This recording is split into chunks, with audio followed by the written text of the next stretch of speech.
Next week, Muslims all over the world will begin fasting from sunrise to sunset. That means no food or water, but after sunset, friends and neighbors come together to eat and celebrate breaking the fast. This year, the Council on American Islamic Traditions is extending an invite for non-Muslims to join in on those dinners at local mosques. For more on this, I'm joined by Edward Ahmed Mitchell, the National Deputy Director of the Council on American Islamic Traditions. Edward, it is so good to see you. Welcome to ABC News Live. Thanks for having me. Absolutely. Okay, so how did this idea come about? What are you hoping to accomplish here?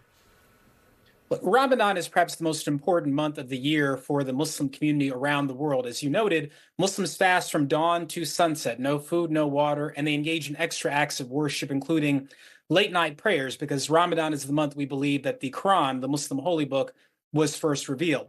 This is also an important opportunity here in America for Muslims to break bread with their neighbors. And so the U.S. Council of Muslim Organizations, which includes the Council on American Islamic Relations, my organization, is launching an initiative encouraging all mosques to hold interfaith Ramadan dinners during the month of Ramadan. Invite their neighbors, Christians, Jews, others to come in, enjoy the meal, learn about Ramadan, build bridges with their neighbors.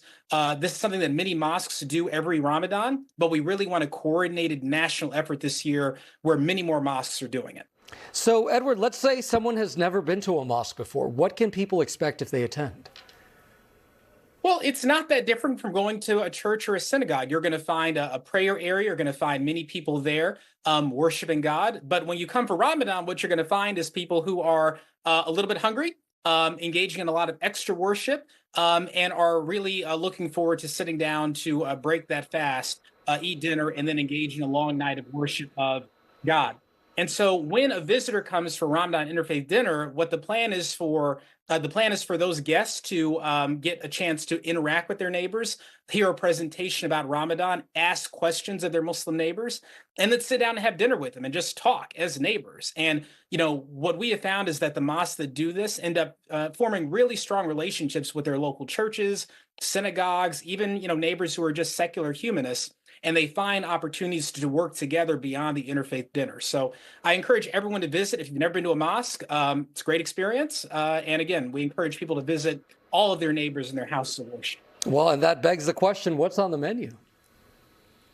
Well, it depends on the mosque you go to. If you've ever been to a mosque, it kind of looks like the United Nations. So you'll find Black Muslims, Arab Muslims, Pakistani, Indian Muslims, white Muslims. And so the food is just as diverse. You might be eating biryani one night, barbecue chicken the other night, spaghetti another evening. So it's very diverse. Come with your belt buckle undone to have room for the food. But people always enjoy the food, whatever mosque they go to. That's the great thing about the community is the diversity of the community. And I would just note that it's really important that this happened this year because there is an increase in anti-Muslim bigotry out there. And so we also think this is a chance to repel some of that bigotry, correct misinformation that people may have or may have heard about their Muslim neighbors.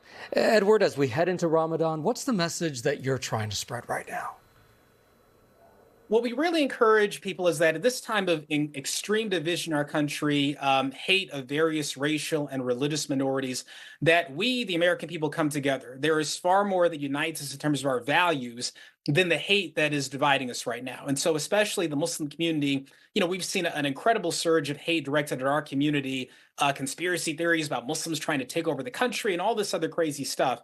And so we really hope that people will take this chance. If they have any concerns about their Muslim neighbors, go to the mosque, ask your questions, ask tough questions, and your Muslim neighbors will be happy to answer them. And not just the Muslim community, Jewish community, Catholics, other Christians, other faiths, everyone should really take an opportunity if they find it to interact with their neighbors, learn about their neighbors.